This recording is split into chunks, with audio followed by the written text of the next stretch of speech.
What's up, everybody? Welcome back to Real Talk. I know it's a little dark right now.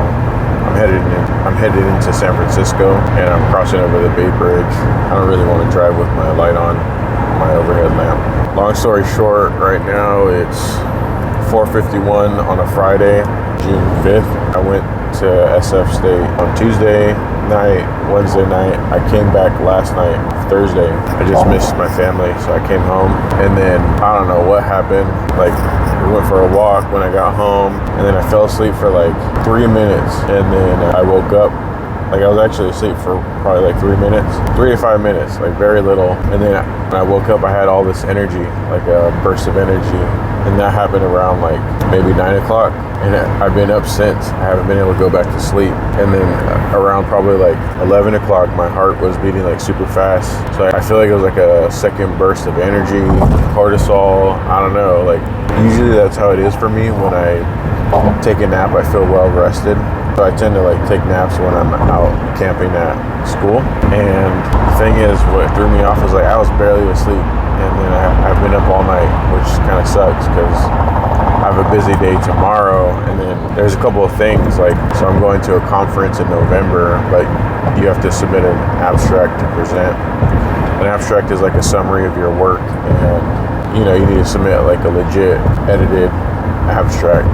But I edit it with the person who's helping to train me in my master's program, and he's going on vacation.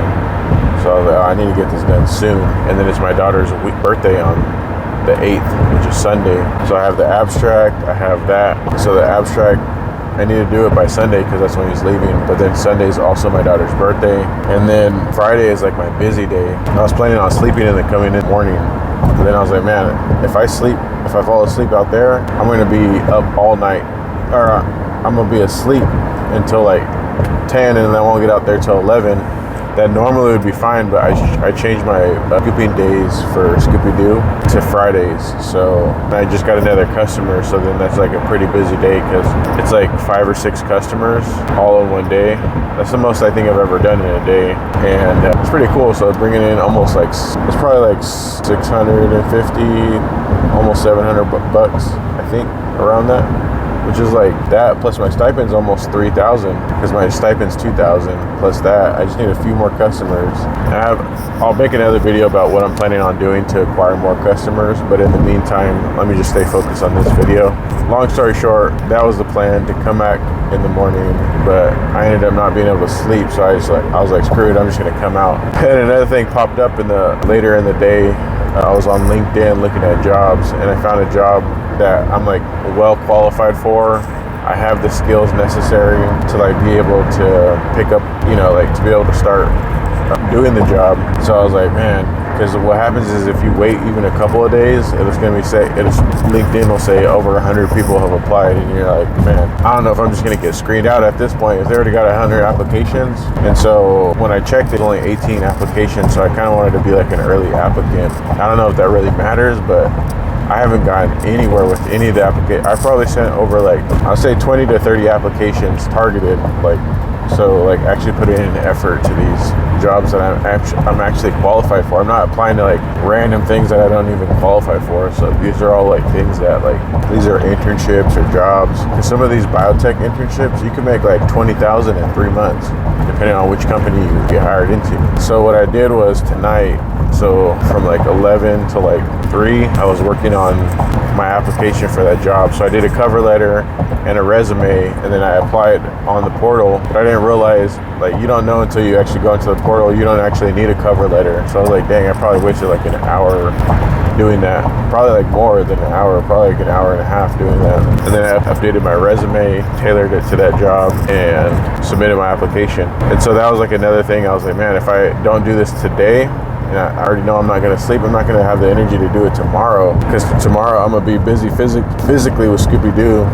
After I scoop all day, I feel tired, and so I'm going to be like, I'm not going to want to do that after I'm done scooping and being in the lab on Friday. And then Saturday, I have the abstract, So anyways, long story short, I had the energy, so what I did was I submitted the job application, which was last minute because I didn't know, I was just scrolling on LinkedIn, and I was like, ooh, perfect, let me just apply. Then I also finished my abstracts.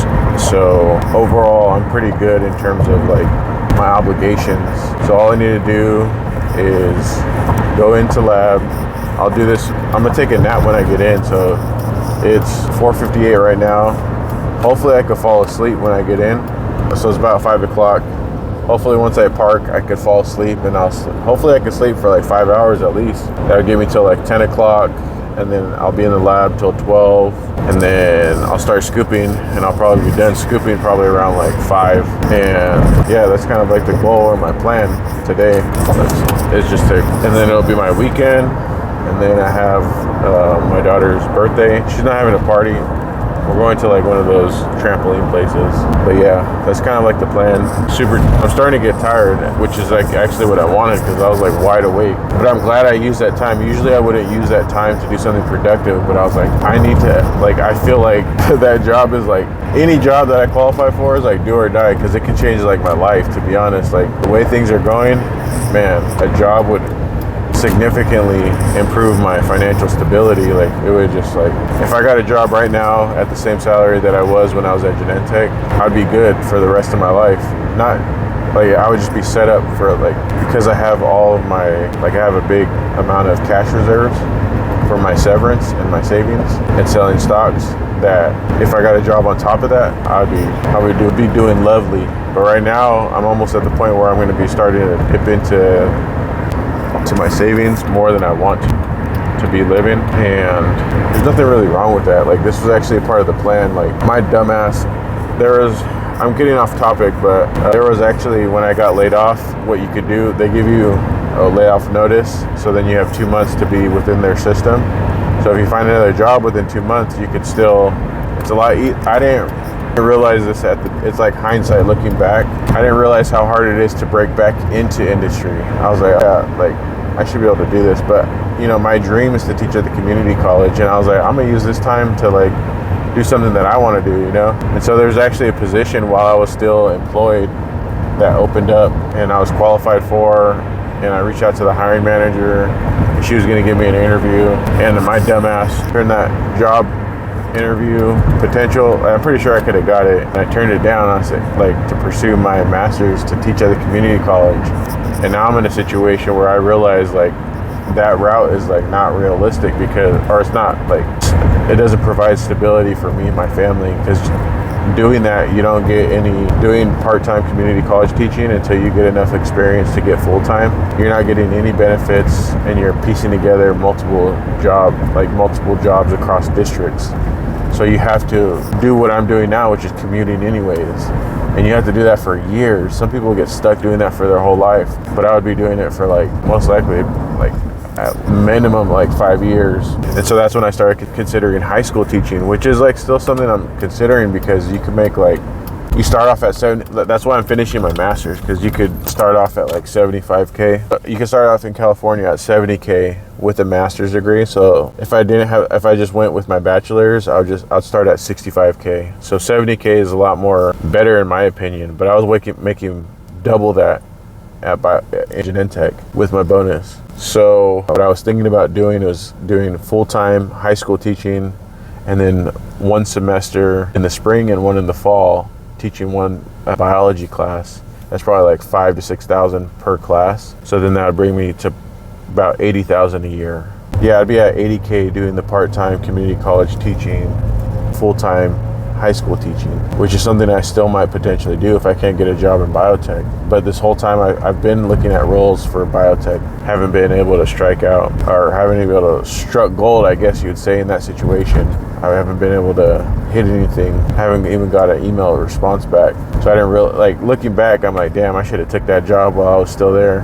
My dumbass. I don't know. Sometimes I'm indecisive. I get caught up in like all the decisions I have to make. And remember too, I was already tired of my commute. But the thing is, like, I'll put up with the commute, or I'll move closer if I have to. Like, I'll move the whole family, and we'll sell the house and move closer. These are just some things I'm thinking about.